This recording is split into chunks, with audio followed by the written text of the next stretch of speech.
بسم اللہ الرحمن الرحیم۔ شروع کرتا ہوں اللہ تعالیٰ کے نام سے جو بڑا مہربان نہایت رحم والا ہے۔ یوں ہی نہیں ہوتی ہاتھ کی لکیروں کے آگے انگلیاں، رب نے بھی قسمت سے پہلے محنت لکھی ہے۔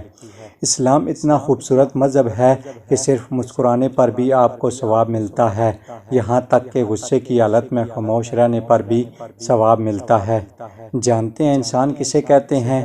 آنکھ میں احترام، الفاظ میں نرمی، جس کے اخلاق میں رحم دلی اور مقاصد میں اعلیٰ ظرفی ہو۔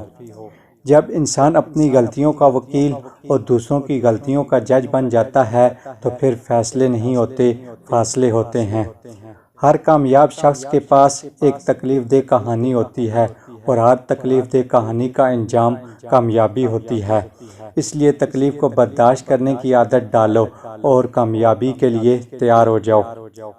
خوبصورت چہرہ بھی بوڑھا ہو جاتا ہے، پرکشش جسم بھی ایک دن ڈل جاتا ہے، لیکن ایک اچھا انسان ہمیشہ اچھا انسان ہی رہتا ہے۔ قدر تو وہ ہوتی ہے جو کسی کی موجودگی میں ہو، جو کسی کے بعد ہو اسے پچھتاوا کہتے ہیں۔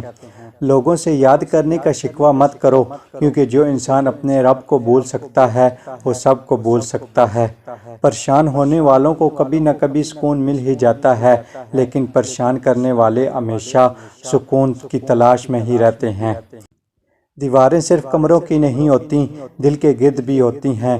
کئی خواب اور کئی خیال انہی میں قید رہ جاتے ہیں۔ مسکرانا سیکھنا پڑتا ہے، رونا تو لوگ سکھا ہی دیتے ہیں۔ شیشہ اور رشتہ بہت نازک ہوتے ہیں، مگر ان میں ایک فرق ضرور ہوتا ہے۔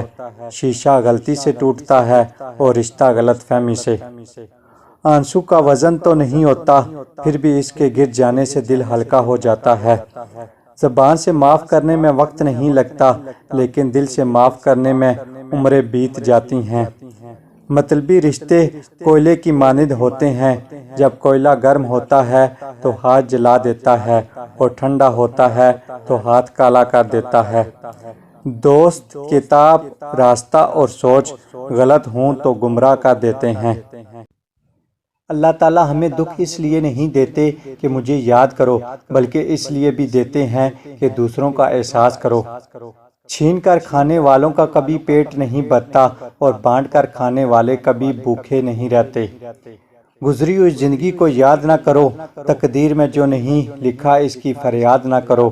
جو ہوگا وہ ہو کر ہی رہے گا، تو کل کی فکر میں اپنا آج برباد نہ کرو۔ کمزور لمحوں میں تسلی کے دو الفاظ بولنے والا دل کے بہت قریب ہو جاتا ہے۔